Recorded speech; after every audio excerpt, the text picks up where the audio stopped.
A and S. Hey, Anders. Today's episode delves into CU Boulder's architectural history and the decisions the institution's leaders made while trying to understand the university's core purpose and identity. This history, though, is incredibly young, and CU Boulder sits on the traditional territories and ancestral homelands of the Cheyenne, Arapaho, Ute, and many other Native American tribes who have lived in these territories for millennia. Their forced removal caused devastating and lasting impacts, one of our nation's tragedies that requires deep reflection and action. In our show notes, we've included links to websites of the nations mentioned, as well as CU Boulder Center for Native American and Indigenous Studies, where you can learn more and engage in the work of reconciliation.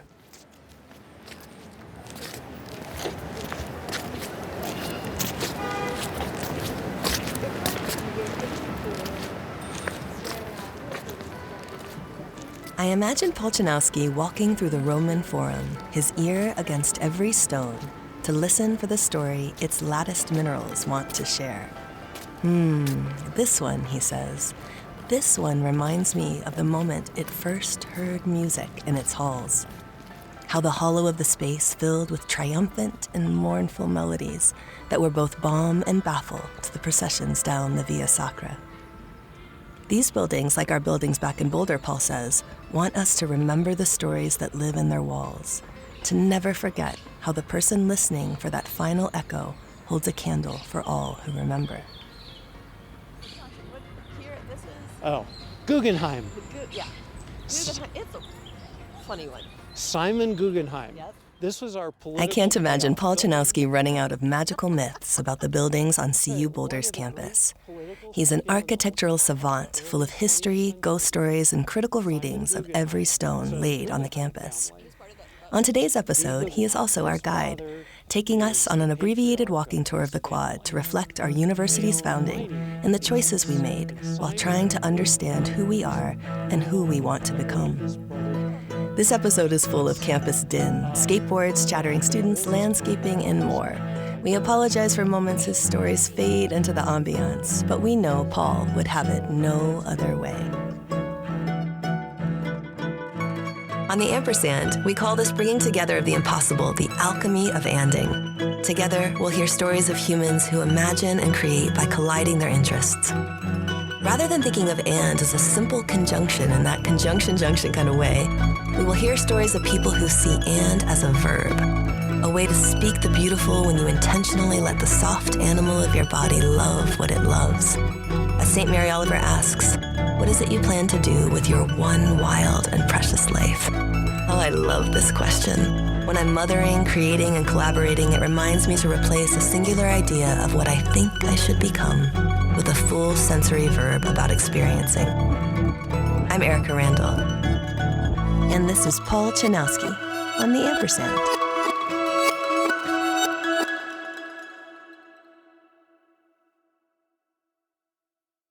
It's really important when you're looking at buildings to not look at them as you are today.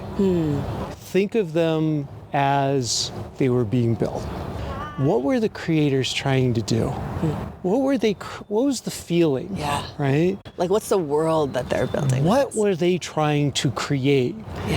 And the first 50 years of this campus, we didn't know what we wanted to be. So every building reflects, let's try this. Maybe we want this. In the 1860s and 1870s, we didn't know. We just knew there was gold. There was something out here, right? It was referred to as the Great American Desert. When this territory was looked at, the first Army explorers that came out here, it's on maps. This is the Great American Desert. They came back in the early 1800s and said, nobody will ever want to live there. There's nothing there. Now that's what the bumper stickers say. It's like, oh, it's terrible here. Tell your friends. That's right. Tell your friends. We should get T-shirts that just come back. And I was like, you don't want to be here. Right? Tell your friends. Right. Terrible. But when you stand in front of Old Main and then you look across to the old library, right, they're trying to decide. So what this is, what Old Main is at that time, you have to think about What was high society in the 1870s? It was St. Louis. St. Louis was the last civilization before you got to San Francisco. So we're serving St. Louis vibes with This is St. Louis. Okay. If you went to St. Louis, this would fit right in. Yep. Right? Who would have ever built red brick here, right? They didn't even make these bricks here. This was all imported. From St. Louis? From Midwest. All of this was all the stone around the windows, all comes from Indiana. Yeah. Right? Everything's imported. Now, you have to get a feel. Yeah, let's go this way. Can we go walk? You have to kind of, if you look back, this was wasteland. Yeah. And you see that in a few photographs. You see it in photographs of the early pictures of this land was just, it wasn't even good grazing land because in the winter, the snow would come through and bury the cows. So this was grazing land. And in fact, right across the street, right across Broadway, was where the rancher that owned a lot of this land, that's where he kept his steers. And so But he had to bring them in the winter. he had to bring them in the winter. So this was all donated land. They made a big deal that, it's all donated. Well, that's because they didn't want it. They didn't want it. It wasn't, it's just, were the people that donated the land. This was just extra land. $439.60. For 22 acres. Yep, that was Andrew's land. That was the land right where Norland Library is now. Okay. It's because we're kind of orient this way. Okay. And here's Marinus Smith's land. That's where we're standing. $509. $509.80. And 80 cents. Right? Arnett has that triangle kind of where, just on the other side of where geography is, for $76. But he did donate 80 acres later on for a team of horses. But nobody wanted this. Nobody wanted this. This was our front yard. This was this little area. There's no trees here, right? You have to imagine Hale puts in the trees afterwards, 10 years later. This was the front lawn. And when we talk about the buildings, you have to feel it, right? Okay, I'm feeling it. You feel it. So this is a 150-year-old stone. Feel there's no rough edges. No, this is hard hewn. It's hard hewn. This is...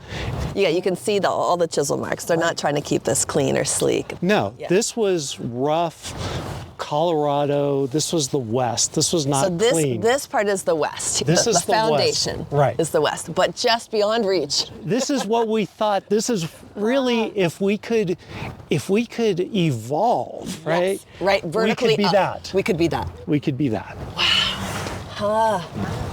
That's cool to think with that. And so the mythology that right from the beginning was, we are going to lift what the Europeans thought of as new land. Yes, right? we Europeans and our savior complexes. Right? Oh God. We are going to lift this territory into civilization. Wow. Oh. And that, from the very beginning, 1870s, that was our mythology. That was our mythology. CU was put here to lift this area up. Which, when we think about it now, no wonder there isn't a ton of support always. There never was. There never was support for the university. That tension was always built in. The tension was always there. Wow. It was only a year after we started that they thought we should actually have operating expenses. They gave the land, but there was no money from the state to actually operate the university. Kittredge was the one in the legislature who passed the bill that we could actually have operating funds. But no funds could go to any building that wasn't a classroom building. Okay, so everything had to have, there was administrative and academic always together. Yes. Was a pond here? No. No. Pond didn't get here till about 1907. Okay. It was after Hale was built. and they were having flood problems. And so the pond was put in as a flood control. Where did they import the turtles from? It's a good question. I've always wondered that too. I was like, yeah, this don't belong here. There's a lot of things on campus you go, that doesn't belong here. So what we're looking at is what was the sort of empty field that people would come across to walk to Old Main. Okay. So this walkway was the shortcut. This road is the original road where the horse and buggies would come in. So wild to think Come of. in, Yep. drop people off there, and then make the turn where Macky is to go back out. And this was the shortcut if you were walking. You would walk straight across from the corner of Broadway and what's now University, and you come across the field to the building. And you had to get in the front door before 9 a.m. Or they closed it and locked it. Because Our students would be in so much trouble. Because Joseph Sewell, who was our first president, who lived right here. Which is why Sewell Hall was our first dorm. Yes. Sewell Hall was the first women's dorm. Women's dorm, okay. Women's dorm, 1934. So he believed, he came from Illinois, he was a doctor, and punctuality was very important. So his daughter Jane had the job. They rang the bell tower at 9 a.m. and she closed the door. No one's allowed to come into class after 9 a.m. How old was she when she was ringing the bell in the bell tower? She was about 10, 11 Oh my gosh, in there. Cool. Yeah. Except there's a story that she writes. She had a crush on one of the early students and he was never on time. Because he rode in on his horse and the stables were down near where the Union is now. Oh my gosh. That's impossible to imagine. He would have to take his horse down to the stables and run back and come in the back door. And there's no sidewalks. There's no sidewalks. Yeah, there's no Lime scooters. There's nothing. And so she would hold the door open for him so he could sneak in the back door before she could, because he was never on time. So stinking cute. But here in the first floor, right over here, this was where the Sewell's apartment was, on the first floor. Okay. So they moved in 1877. Okay. About 2 years later, it was a year or two later, carriage comes in, and Jane and her sister would love to try and run out before their mom got out here. And it would drive their mother just crazy as they would do it. They would wait over here out of that window so they could see first. And if they saw first, their goal was to try and get out the door. There was no Instagram or television. This is what they were doing. Exactly. And their goal was to try and get out there before their mom stopped her. And so one day... And they knew it made her crazy. Absolutely. And so one day there's a carriage coming up with 4 gentlemen in a dress, top hats, everything. And they saw this and they went, oh, this must be something important. And Jane goes running out with her sister. The carriage pulls up right here, right in front. She comes running down the stairs, bounds up into the carriage, and jumps on the lap of the first person saying, hello, I'm Jane. You must be important.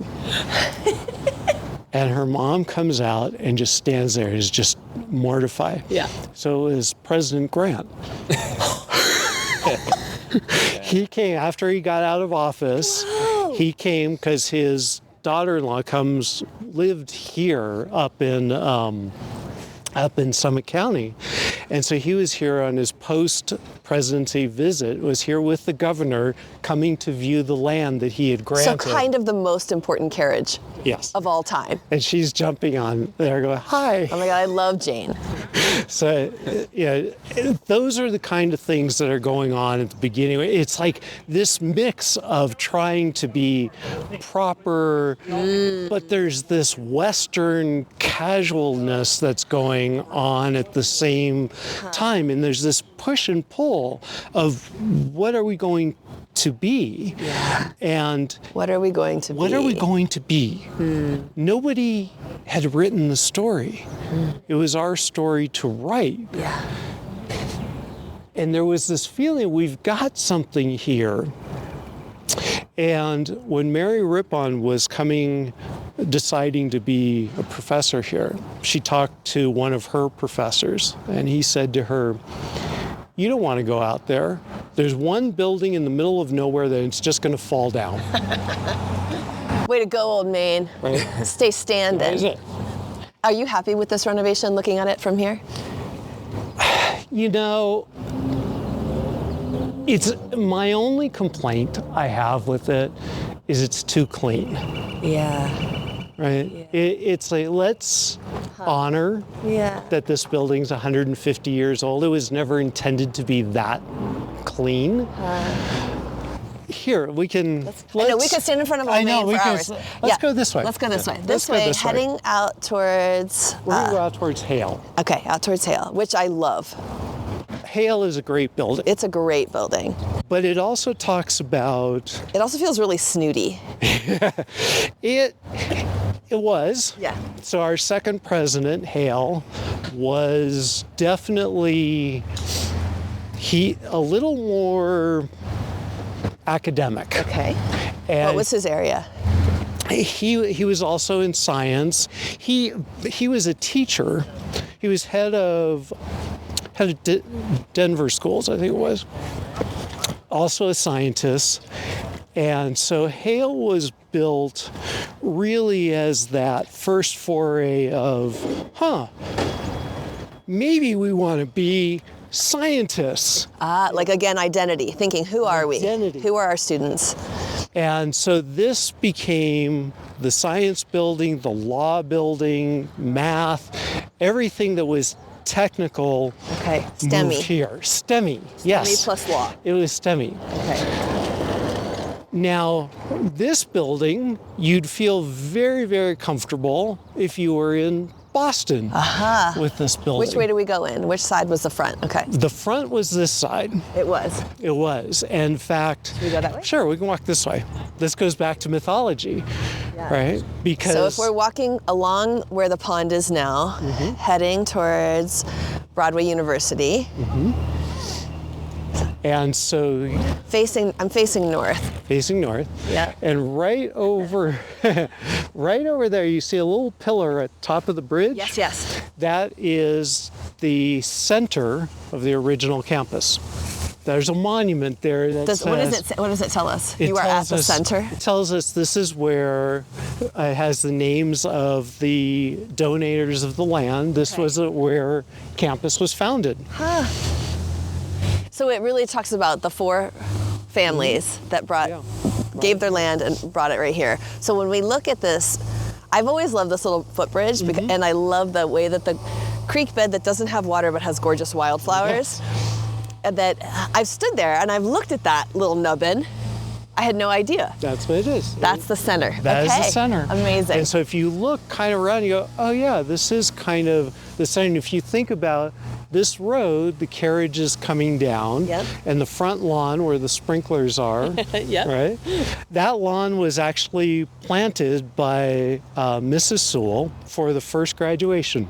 I know, how'd they get ready for graduation? That's what I was just thinking with the sprinklers. So she did that. She prepped the campus for graduation. And she got the students to go up to where Chautauqua is to bring the soil in.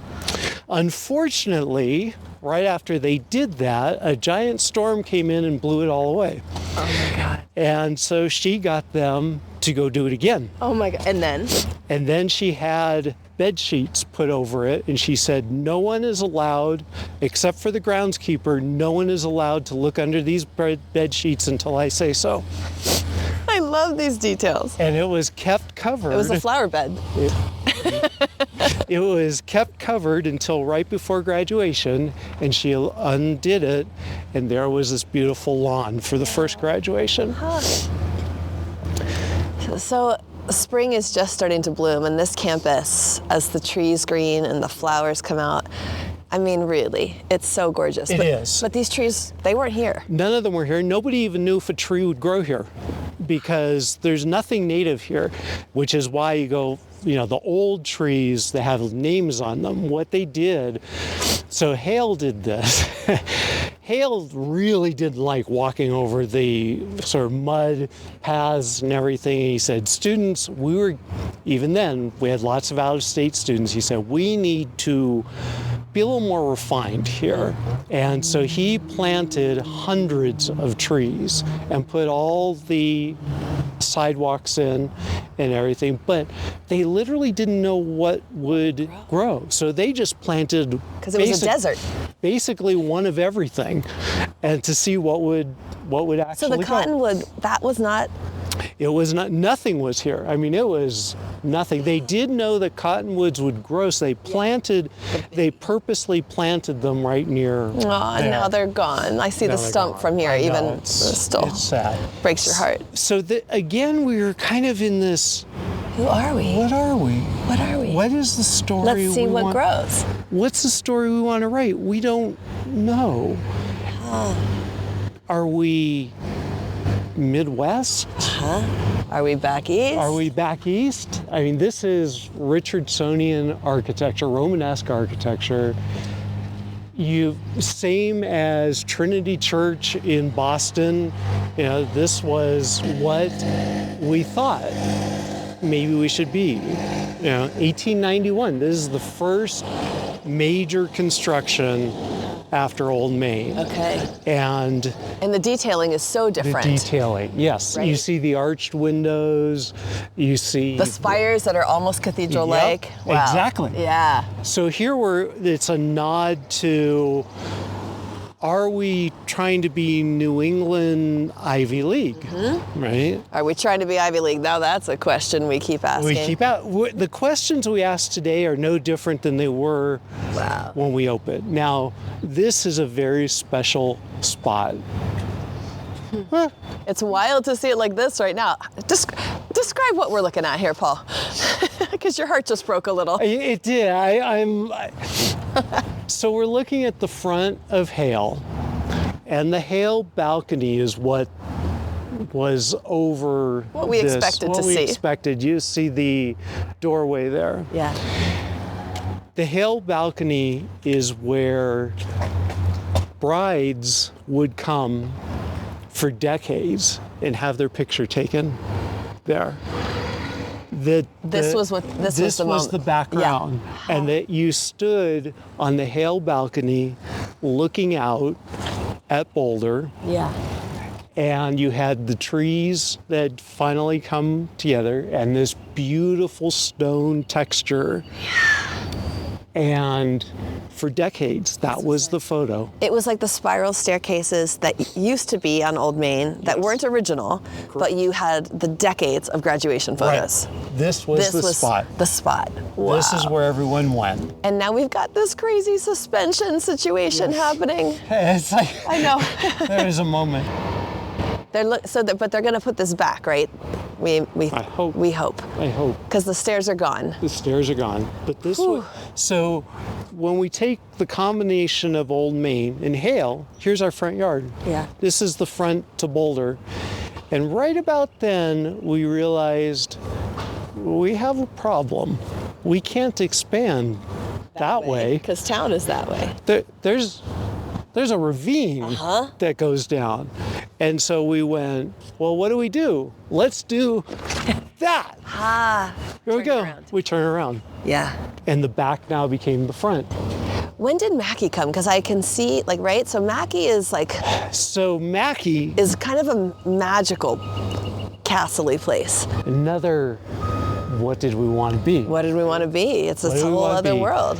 So Macky starts in the early 1900s. A.J. Macky was the richest man in Boulder. Yeah. And he donates the money for it. Not just land. Now this is money to build the building. He leaves it in his will. Okay. Leaves the money for Macky, but it took 20 years to actually finish it because his adopted daughter challenged the will. Oh, yeah, she did. And she challenged it because he cut her out of the will because she ran off with someone that he didn't like. Ooh, drama. And eventually the judge ruled against her, saying that... Sound mind. Wow. So Macky is a great example of let's create our own feeling. And I always love to bring my architecture history students to Macky. And I say, okay, I want you to sit and look. I want you to get a pencil out and start sketching and tell me what's not right here. When you learn to design, you learn this connection between your brain and in your hand. And sometimes your hand is in charge and sometimes your brain's in charge. It's a great struggle as to who's in charge here. Who's going to win? Who's going to win here? And when you learn enough stuff, when you study enough stuff, your hand starts automatically filling in details of what should be there, right? Yeah. There should be a crenellation here. There should be an archway here. Is it the flat facade front that's weird? So President Baker, who is our third president, loved to travel. Okay.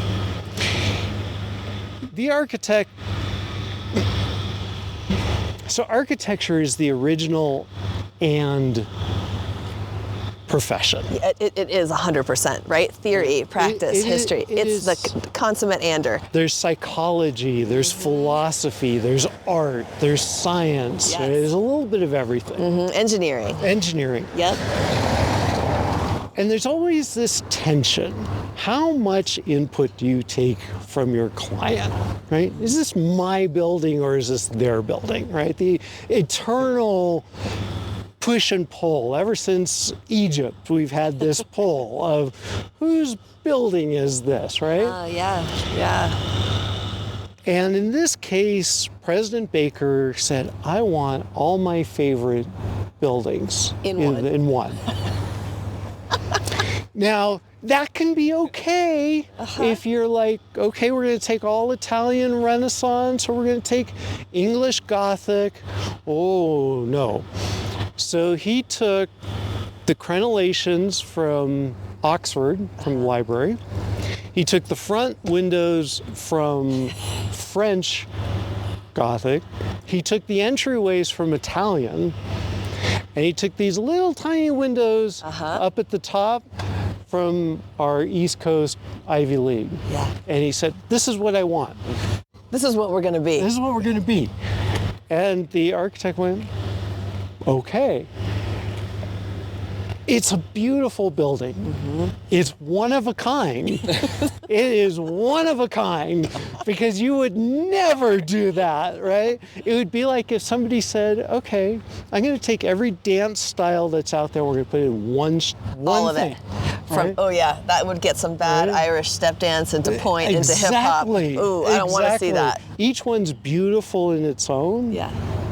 You bring them together Bad and goulash. you get muddy, right? Did Macky like it?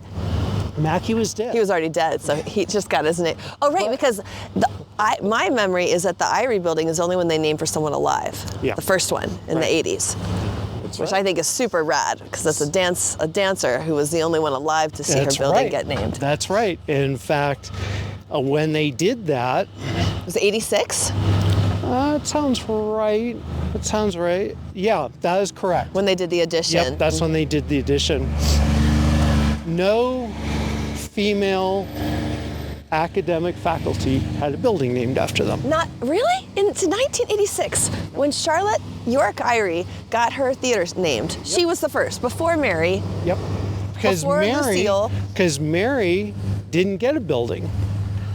She got a theater. She got an amphitheater. She got an amphitheater, yep. She did not get a building. So I wonder if Charlotte knew she was the... It's a good question. It's not a fact that's widely held up. Yeah, I wonder why. Yeah. But Charlotte, I mean, it was so cool what she did for dance and the arts. And then when you look across the quad through this purple tree and I see the old library, yep.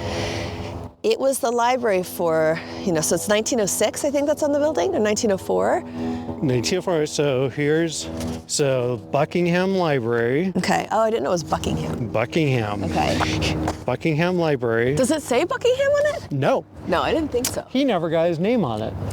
So he was pissed. Yes, that was... It has the date in the library. It's the only major building on campus named for someone that doesn't have their name on it. Huh. So he gave the original money for the base building in there, and opened the bank, Buckingham Brothers Bank.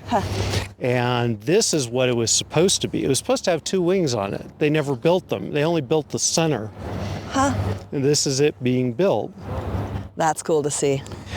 But again, here we go, right afterwards. We build this. Yeah. And now we're building Roman revival. Yeah. What do we want to be? What do we want to be? We just built this thing. Now, the building's fantastic. It's one of the most beautiful buildings. But again, we were going back and forth. We're like doing this, we're doing that. And it wasn't until 1917 when Norlin becomes president, he brings in Clotter and says, we need to bring something together. We can't keep doing this. So did we know this was going to be the quad? Like, did we imagine this as this student life space? Or when did we start to think with the quad? That was part of Clotter's plan. Okay. So Norlin really said, we need a center. Yeah.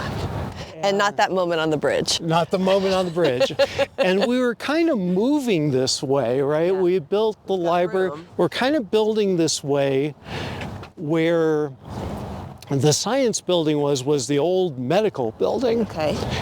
And so they took that down and they knew they need to replace that library. And so they said that would be the spot to have the library, and this would be the center of campus. Yeah.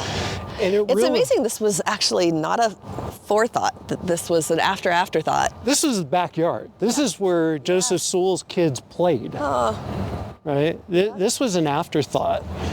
And the big discussion was, what style were we going to be? Yeah. There was a big push that we should do Macky style, Gothic. Gothic amalgam. Because what did that bring up? Anding. Right? Ugly anding. Ugly anding. No, we love you, Macky. That brought up Ivy League. Yes. Right? And if you looked at what was being built in San Francisco, it was the same type of thing. Yeah. And if you look at every... We're not New York, we got to be San Francisco by that point. Got to be San Francisco. Okay. And... it does look like a facade from here. As I see Macky off to our left, we were looking at it from far away where you can see the towers.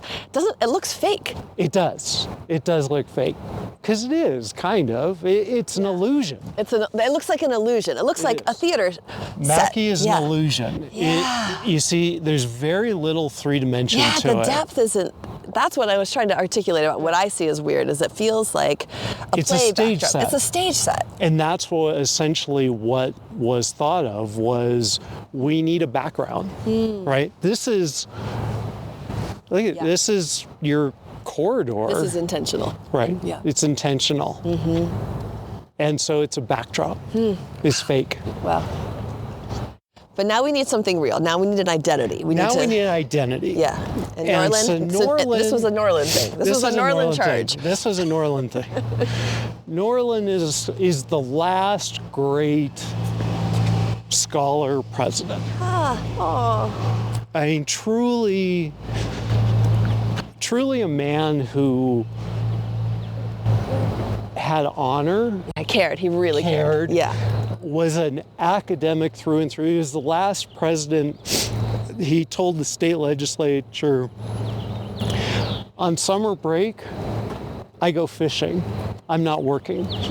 And that's what he did. They built the faculty fishing ranch up near Lyons. Whoa.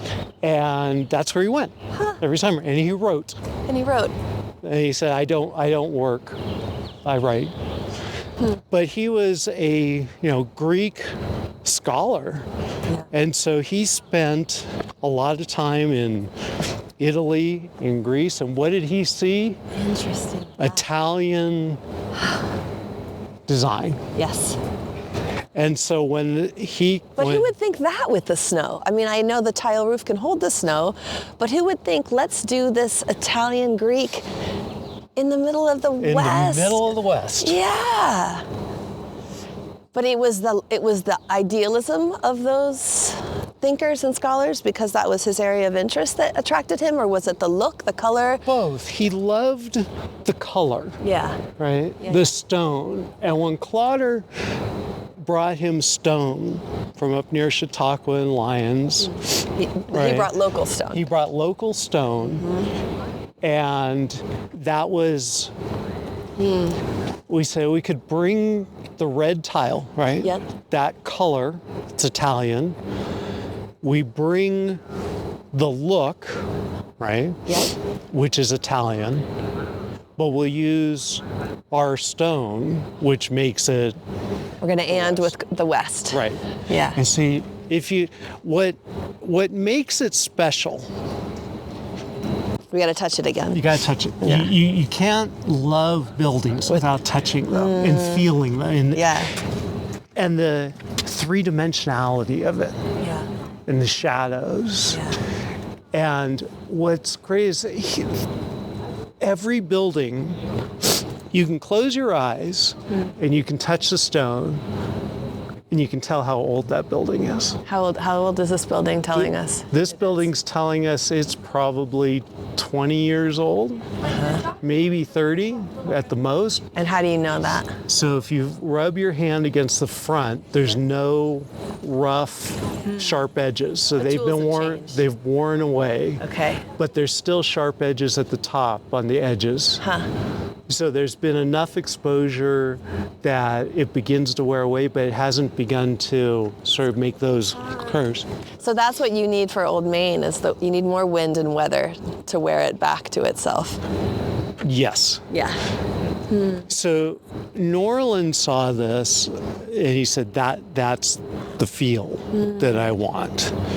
And that's how we became what it is. So that the library, I think libraries are the heart of every campus, right? Yeah. You go back since the very beginning of universities, the 1200s. So the library was built in 1941. It was opened, and it was the last building that was done while he was president. And he picked the quote, "Who knows only his own generation remains always a child," right? He picks that. It's a kind of alliteration from Greek and Roman, but he picks the columns. And what's unique about it is the columns aren't articulated. Yeah. They're not columny. No. But if you were to go back and look at classic temples, Yeah. and you have these very stoic columns, it gives you a feeling. When you walk between those columns, you know you are entering something different. It's something special. And that was what he wanted. He wanted a place that reflected, right? You look back, how many times do we walk through here and we don't stop Yeah. and look?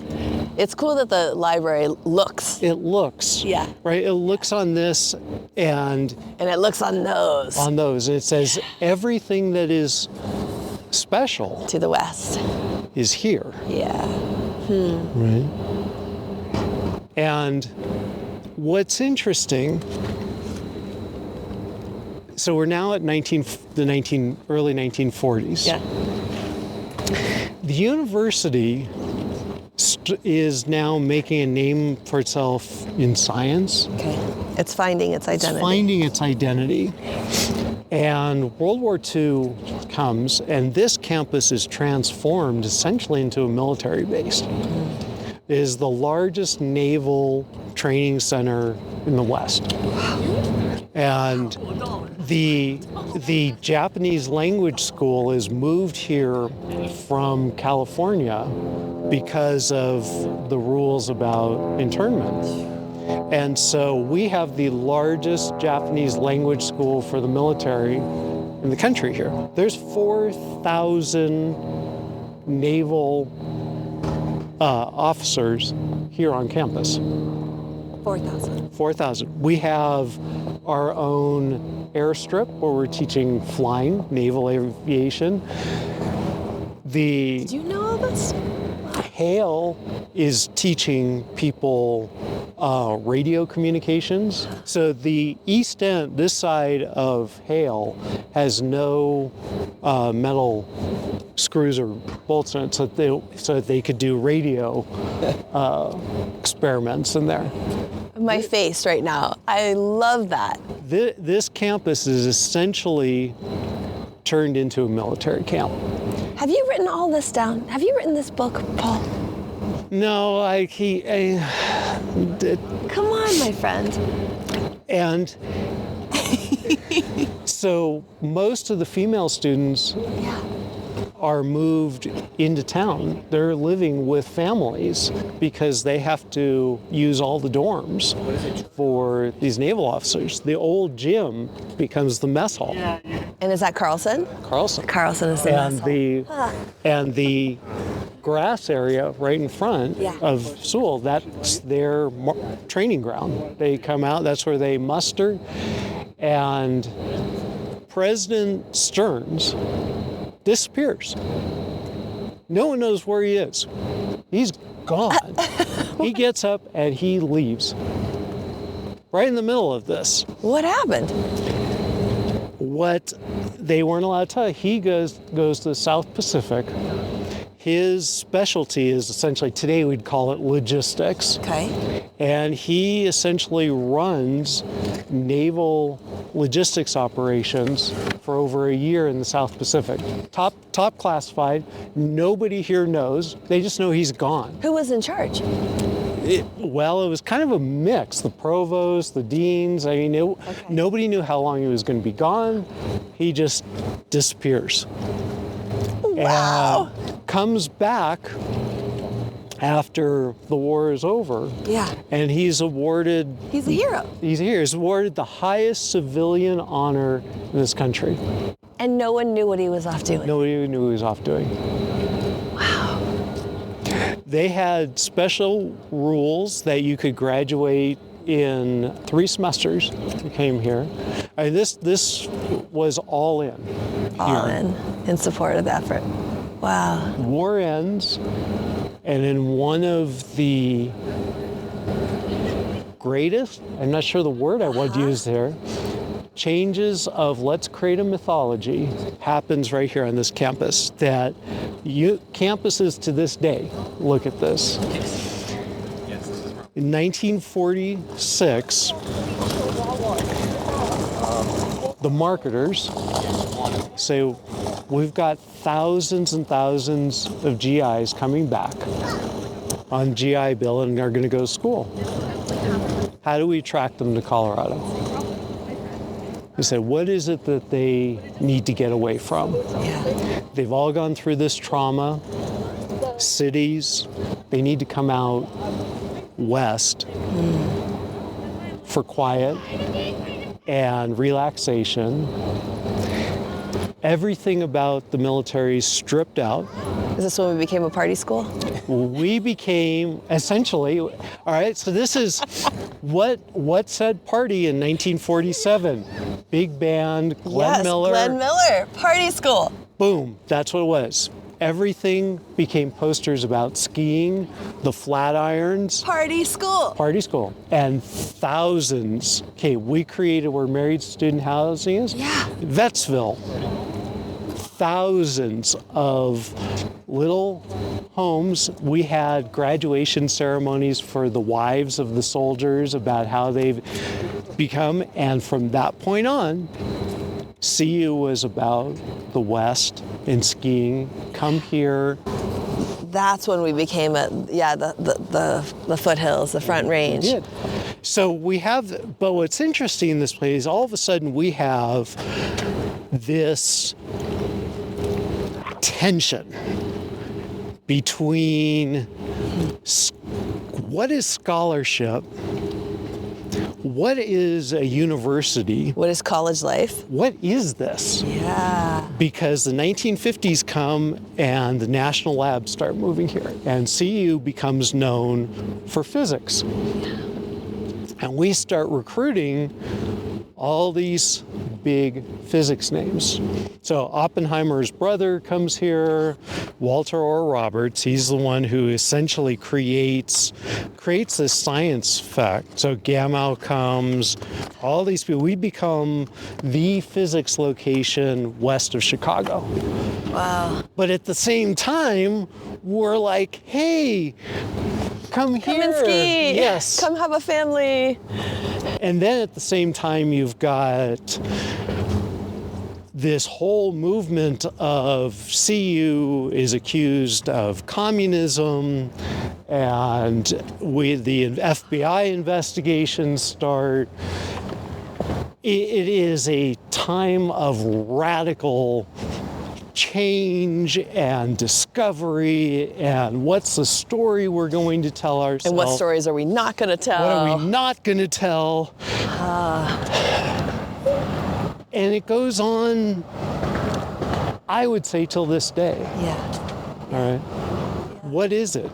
Right? Because there is this symbolic, we cross the street and we start building where the science focuses. And we have this split to today. Which side of the street do you? Which is why the anding has been so important to us as we look at the interdisciplinarity that's so crucial to finding our identities. Yes. And Norland fought against specialization. Really? His biggest fear was that we were going to train scientists and engineers who didn't understand art and people and why we did things. Super-ander. Super-ander. Which is, I think, why I kind of am attracted, love this and love the old part is this is anding. Yeah. Right? It is. So when we come up, so I've only been in the building once since Helms has been renovated. And when I think about the old Helms, I think about long hallways. Yep. I think about chairs locked down in the floorboards. Yes. I think about offices in strange places, kind of like along a wall and then a classroom in a corner, that these just like, I think about the classrooms being turned into the green rooms and dressing rooms for the Shakespeare Festival to get out to the Mary Rippon. And I think about some of the most terrible bathrooms on campus. What do you think about before we go into the new? When I think of Helms, since I first saw it, is the entrance. Yeah. Helms says, you belong here. Yeah. It's welcoming. It's welcoming. It's not too ornate or too austere or too performative. Right. It is. It still feels that way looking at it, don't you think? It does. They did a good job. I mean, it still says, I am for humans. I am for humans, yeah. And Helms to me was always about, you're human, I don't care who you are. Yeah. You're welcome through this door. I love that. Thanks for being so welcoming, Helms. It is. Yeah. Fun thing about Helms, see Yeah, what used to be on those crusts? nothing. That was we ran out of money. And just now when we redid it, We still haven't done it. we could have done arts and sciences. You can look all over campus. They're empty. We ran out of money. We ran out of money. That's hilarious. They were supposed to be they were supposed to be, you can see they're on the side, the insignias of the departments. Oh, all around, but they just didn't do any of them. Nope. Yeah, makes it a more flexible space. But they did put, you'll see, right? Yeah. Here's the seals. Seals. Now this stone, so if We gotta touch it. You gotta touch it. You gotta touch it. If you're with Paul, you gotta touch the building to know the building.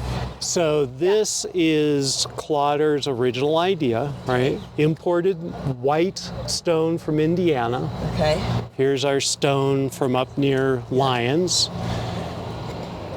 This is how you can tell the real age of a building around here. This is stone, right? See the striations through it. New buildings, it's concrete. Oh, so the fact that they left this. They left it. This makes you happy. This makes me happy. And look at the windows. These are real, well, that is. These are kind of newer, but materials. Yeah, it's in keeping with what we want to feel with the old building. All right. Okay. Here goes Paul. Oh my God. Oh my God. This is not how it was. No. So this is the first time I've been in this building for 5 years. Wow. How's your breathing?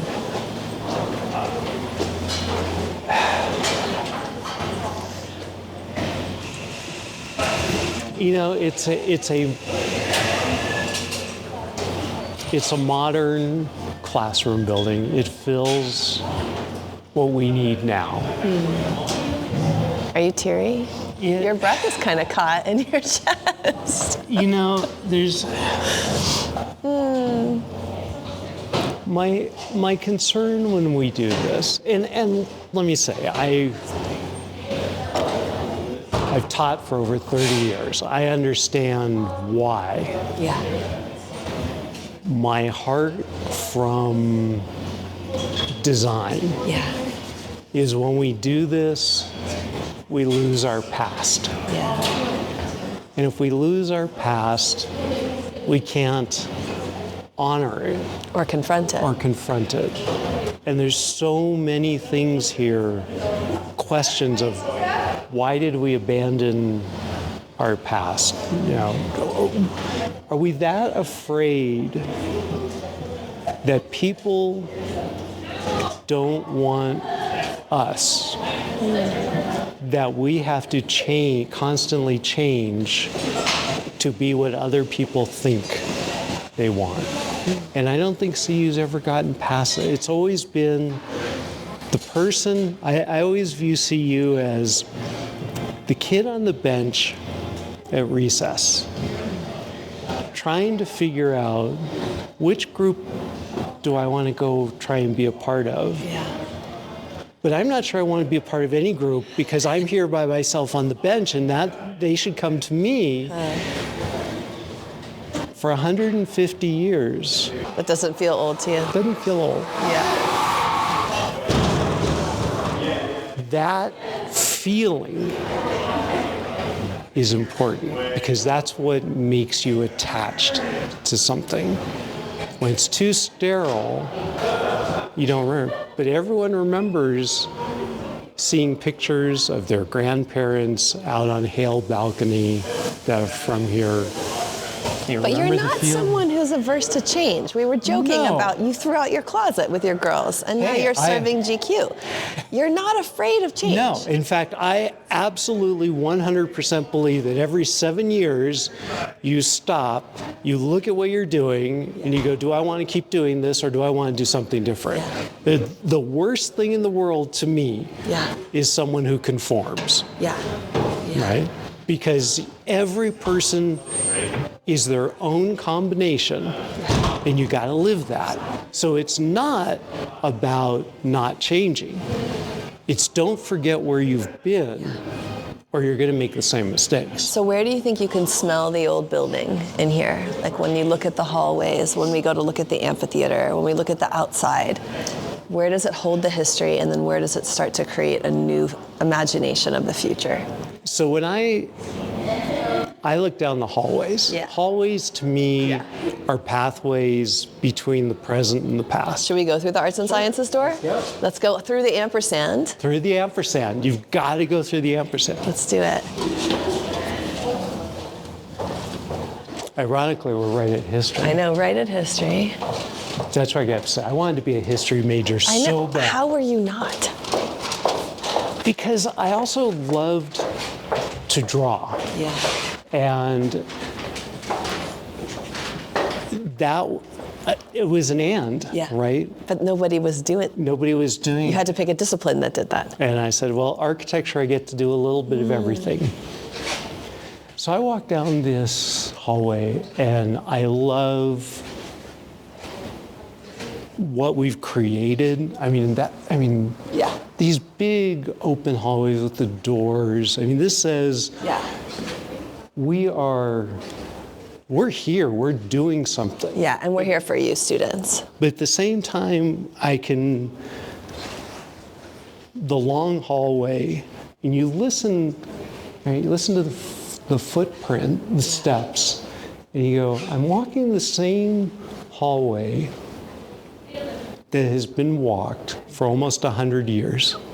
It may be different, but 100 years ago, faculty sat in these offices. They moved through these halls. These halls. Yeah. We're just the caretakers for the next 50 years. When someone else is going to walk down this hallway, they're going to change the doors, they're going to change the ceiling, but you're still going to have a hallway, and they're going to think of who walked down here, just as we're doing. Mm-hmm.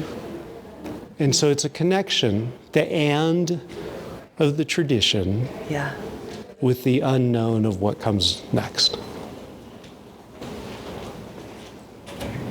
Okay, it's funny. We were going to wrap up the interview, but Paul's a fan and really wanted to play the quick and dirty. I want to play the game. I've been practicing.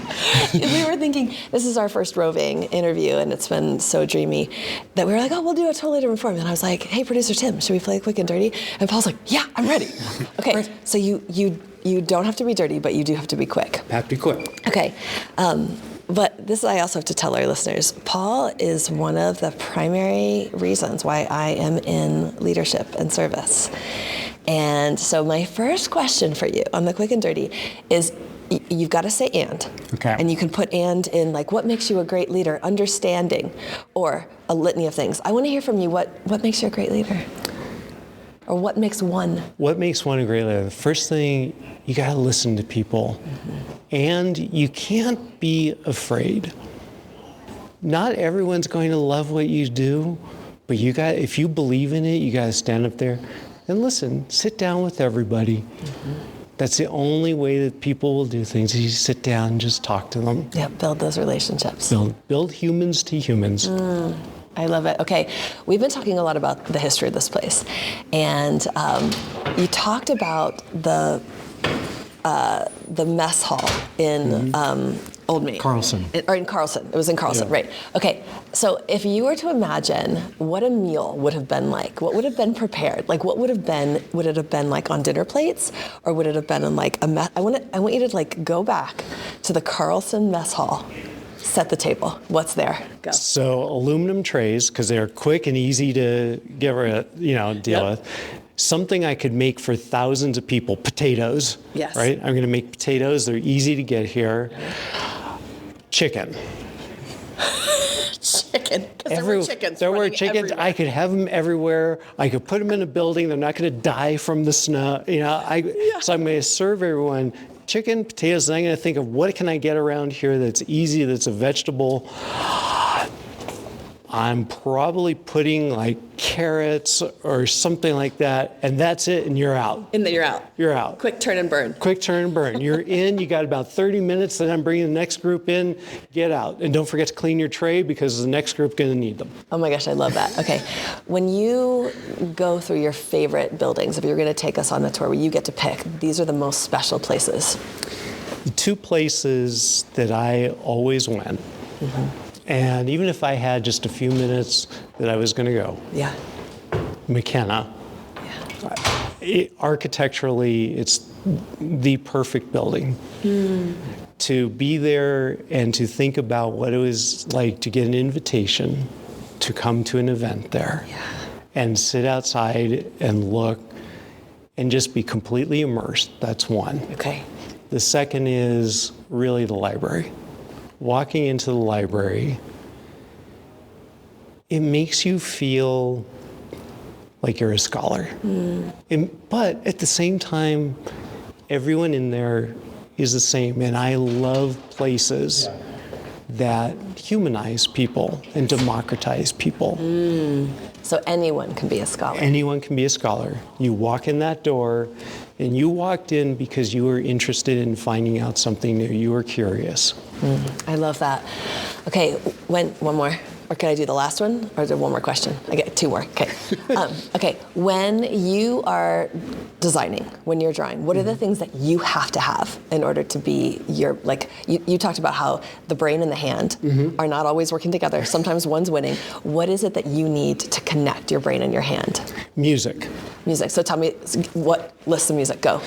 So, first thing I have to do is get something from 1970s, Fleetwood Mac, something like that, that has enough of a sound that I'm like, okay, it's going to bring my body together. And the next thing I need is paper that's crunchy.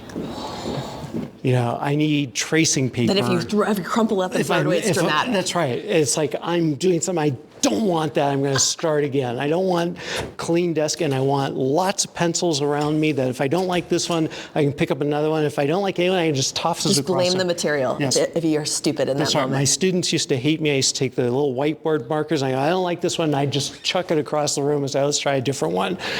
That's genius. You got to do that. You got to connect everything together. Connect everything together. Okay, so in making connections, and you've talked a lot today about the history, but we're also thinking about the future. Who do we want to be? Who do we want to become? When you think about our students, what's your wish that you'd like to bestow upon them? My wish for them is to stay curious. This is a world that wants to beat that out of us, right? It wants you to do everything the same. It wants you to code the same. It wants you to dress the same. It wants you to do everything the same. I want them to say, here's what's in my heart and what I think I want to do. And I don't want to go down that path. I want to know what's down there. I want that curiosity. Never conform. Because when you do that, you're not being true to you. And it doesn't matter what you want to do, just love it and go do it. That was Paul Chinowsky, Professor Emeritus of Civil, Environmental, and Architectural Engineering at the University of Colorado Boulder. For more about Paul, see our show notes. The Ampersand is a production of the College of Arts and Sciences at the University of Colorado Boulder. It is written and produced by me, Erika Randall, and Tim Grassley. If there are people you'd like us to interview on the Ampersand, do please email us at asinfo@colorado.edu. Our theme music was composed and performed by Nelson Walker, and the episodes are recorded at Interplay Recording in Boulder, Colorado.